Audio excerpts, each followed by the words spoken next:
Hello everyone, welcome back to study classes.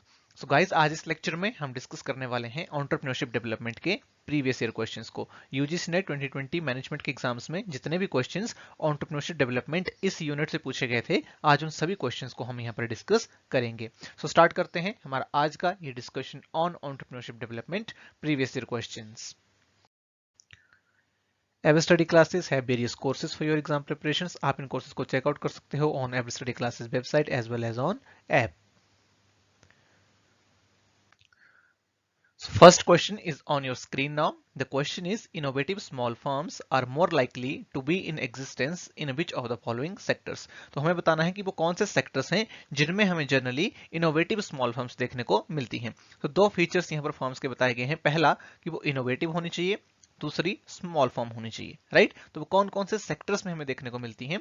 तो options यहाँ पर दिए गए हैं: knowledge based services, biotechnology, information technology, automobiles and cement. तो पहले ऑप्शन को देखते हैं, नॉलेज बेस्ड सर्विसेज। तो नॉलेज बेस्ड सर्विसेज, इस सेक्टर में आपको इनोवेटिव स्मॉल फर्म्स देखने को मिलेंगी। फॉर एग्जांपल जैसे कि फाइनेंशियल प्लानिंग है या फिर इन्वेस्टमेंट एडवाइजरी है, तो ये जितनी भी फर्म्स होती हैं ये नॉलेज बेस्ड होती हैं, यानी कि ये नॉलेज को कहीं ना कहीं सेल कर रहे होते हैं। तो यहाँ पर आपको इनोवेटिव स्मॉल फर्म्स देखने को मिलेंगी। दूसरा ऑप्शन है बायोटेक्नोलॉजी। सो बायोटेक्नोलॉजी देखिए एक ऐसा सेक्टर है जहां पर आपको लार्ज इन्वेस्टमेंट्स करनी पड़ती हैं, फंड्स की रिक्वायरमेंट्स बहुत ज्यादा होती है, राइट। बहुत ज्यादा लोग इन्वॉल्व होते हैं रिसर्च में। सो बायोटेक्नोलॉजी में इनोवेटिव स्मॉल फर्म्स नहीं होंगी, वहां पर लार्ज फर्म्स जनरली आपको देखने को मिलेंगी। तो ये ऑप्शन में नहीं आएगा, पहला हमारा आ जाएगा।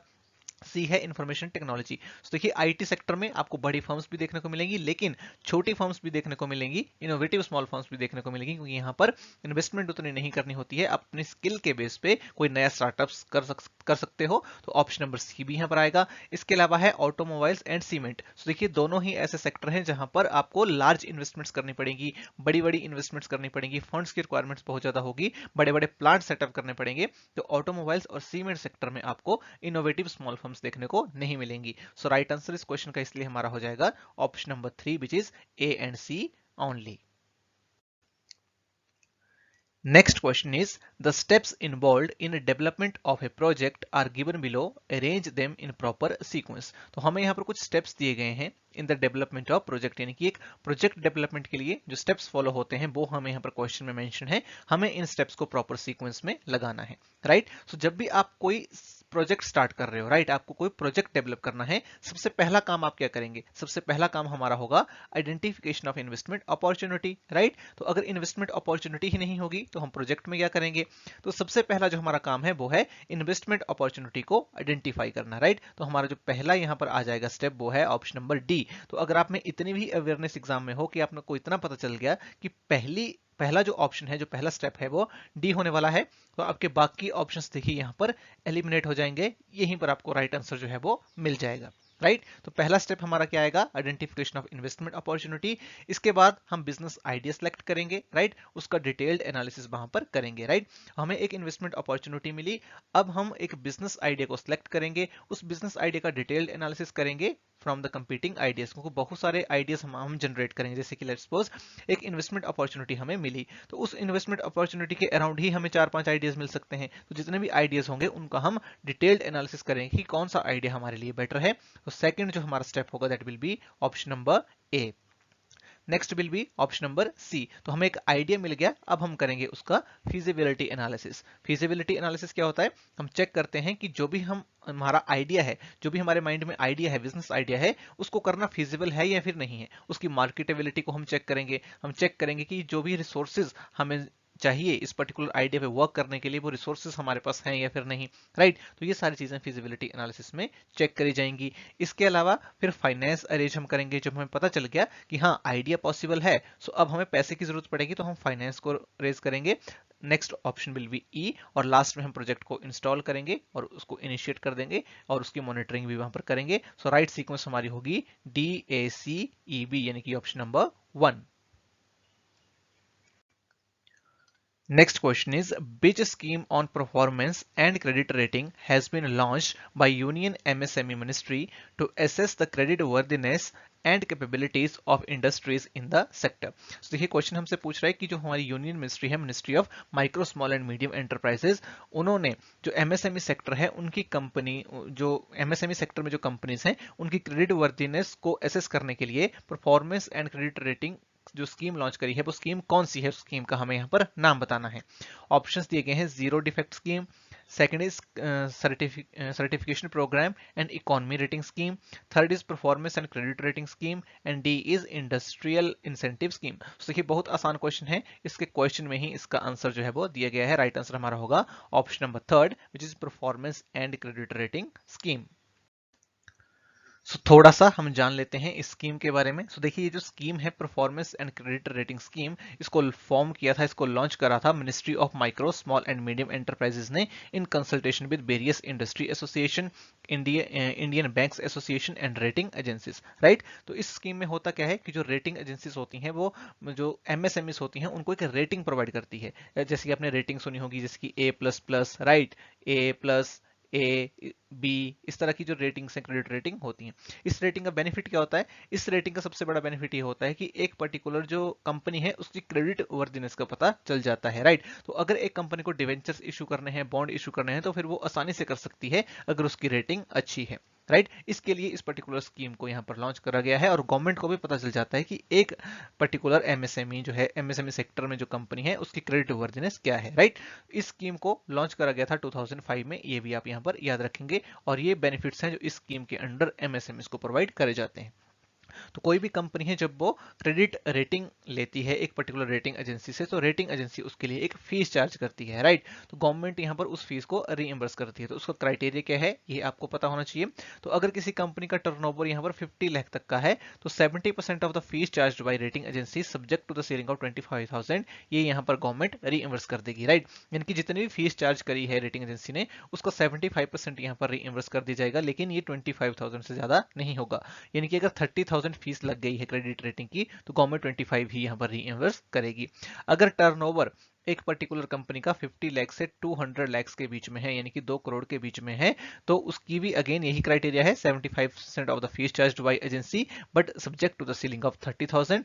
और 200 लाख यानी कि 2 करोड़ से ज्यादा अगर टर्नओवर है तो 75% of the fee charge by rating agency, but यहाँ पर जो सीलिंग है वो 40,000 की हो जाएगी। तो ये कुछ क्राइटेरिया है जो आपको पता होना चाहिए इस स्कीम से रिलेटेड। नेक्स्ट यहाँ पर मैच द फॉलोइंग टाइप का क्वेश्चन है। हमें यहाँ पर लिस्ट 1 दी हुई है, लिस्ट 2 दी हुई है। लिस्ट 1 में हमारे पास कुछ कंसेप्ट्स दिए हुए हैं और दूसरी तरफ कुछ इंस्टीट्यूशंस या फिर स्कीम्स यहाँ पर मेंशन है। हमें मैच करके बताना है कि राइट आंसर क्या होगा।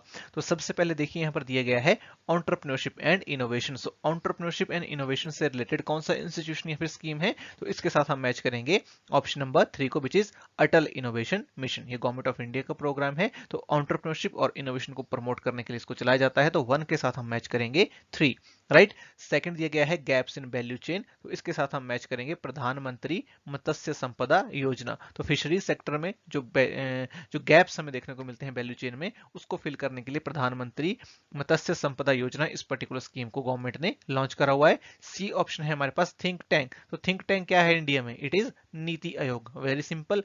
राइट, और मशीन लर्निंग को प्रमोट करने के लिए अटल टिंकरिंग लैब्स, इसको एस्टेब्लिश गवर्नमेंट कर रही है इन द स्कूल्स। राइट, तो ये हमारी यहाँ पर करेक्ट मैचिंग होगी। सो राइट आंसर क्या बनेगा? Right answer will be option number 4। ए के साथ 3, बी के साथ 2, सी के साथ 4 एंड डी के साथ 1। जो भी कंसेप्ट्स इस पर्टिकुलर क्वेश्चन में दिए गए हैं इनके बारे में थोड़ा नॉलेज हमें यहाँ पर होना चाहिए। तो देखिए सबसे पहले है नीति आयोग। हम सब जानते हैं नीति आयोग की फुल फॉर्म क्या है, national institution for transforming India. And NITI Aayog ये थिंक टैंक है, गवर्नमेंट ऑफ इंडिया का apex public policy think tank है इंडिया में। राइट, और नीति आयोग क्या है? नीति आयोग एक नोडल एजेंसी के रूप में काम करता है स्टेट गवर्नमेंट्स और सेंट्रल गवर्नमेंट के बीच में, और इसका काम है इकोनॉमिक डेवलपमेंट को प्रमोट करना और कोऑपरेटिव फेडरलिज्म को फॉस्टर करना। कोऑपरेटिव फेडरलिज्म क्या होता है? यानी कि जहां पर जो सेंट्रल गवर्नमेंट है और स्टेट गवर्नमेंट है वो आपस में कोऑपरेटिव तरीके से काम करे फॉर द पॉलिसी मेकिंग, और इसके लिए जो अप्रोच फॉलो करी जाती है that is bottom up approach, यानी कि ग्राउंड रियलिटी को देखते हुए नीति आयोग यहाँ पर पॉलिसीज बनाता है। और नीति आयोग के कुछ यहाँ पर इनिशिएटिव्स हैं, 15 year road map, 7 year vision strategy and action plan. तो ये कुछ इनिशिएटिव्स हैं नीति आयोग के। इसके अलावा बात करते हैं अटल इनोवेशन मिशन की। सो अटल इनोवेशन मिशन ये गवर्नमेंट ऑफ इंडिया का एक फ्लैगशिप इनिशिएटिव है। पर्पस है कि कंट्री में एंटरप्रेन्योरशिप और इनोवेशन को प्रमोट करना across the length and breadth of our country. So across length and breadth of our country entrepreneurship और इनोवेशन हम कैसे प्रमोट कर सकते हैं? तो ऑब्वियस सी बात है, स्कूल से करना पड़ेगा। तो स्कूल से रिलेटेड हमारा ये अटल इनोवेशन मिशन है। अटल इनोवेशन मिशन, इस मिशन के तहत गवर्नमेंट ऑफ इंडिया ने अटल टिंकरिंग लेबोरेटरीज, अटल टिंकरिंग लैब्स भी जिनको बोलते हैं, उनको भी एस्टेब्लिश करा है in the schools across India, so that जो स्टूडेंट्स हैं उनमें इनोवेशन और एंटरप्रेन्योरशिप का कल्चर इंक्रीज हो, एंटरप्रेन्योरशिप की थिंकिंग उनके माइंड में आए। तो इसमें कुछ स्किल्स भी वहां पर बच्चों को सिखाई जाती हैं, जैसे कि design mindset, computational thinking, machine learning, adaptive learning, physical computing etcetera, right. और इसके अलावा एक स्कीम यहाँ पर इस क्वेश्चन में मेंशन थी, प्रधानमंत्री मत्स्य संपदा योजना।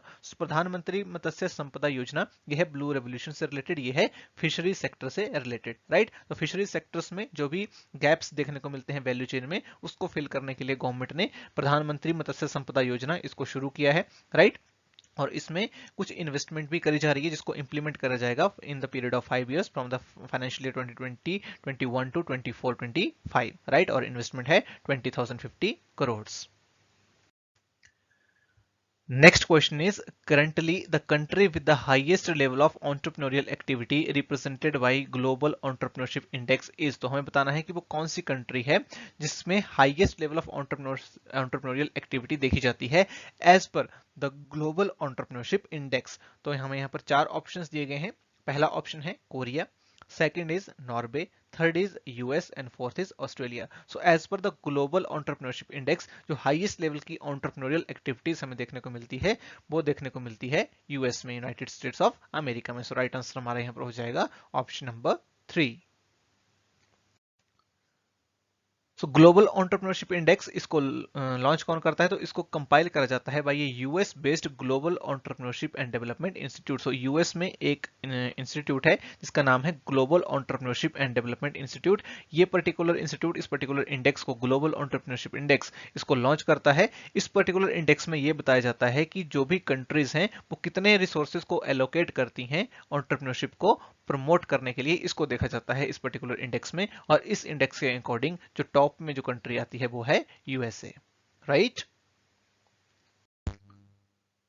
Next question is, reasons for sickness in small industries in India are. तो क्वेश्चन देखिए हमसे पूछ रहा है कि इंडिया में स्मॉल इंडस्ट्रीज की सिकनेस के क्या क्या रीजंस होते हैं, राइट। ऑप्शंस दिए गए हैं, minimal use of artificial intelligence in business, B is inability to cope up with large market size, C is lack of innovation and technology focus, D is direct and indirect competition from foreign players and E is absence of regulatory support। तो देखिए सबसे पहले दिया गया है minimal use of artificial intelligence in business. तो अगर आप बिजनेस में आर्टिफिशियल इंटेलिजेंस यूज नहीं कर रहे हो, इसका मतलब ये नहीं है कि इंडस्ट्री सिक हो जाएगी, राइट। तो पहला ऑप्शन यहाँ पर एलिमेंट नहीं है। सिकनेस का मतलब है कि जो भी एक पर्टिकुलर कंपनी की फाइनेंशियल परफॉर्मेंस है वो बिल्कुल डाउन चली गई है।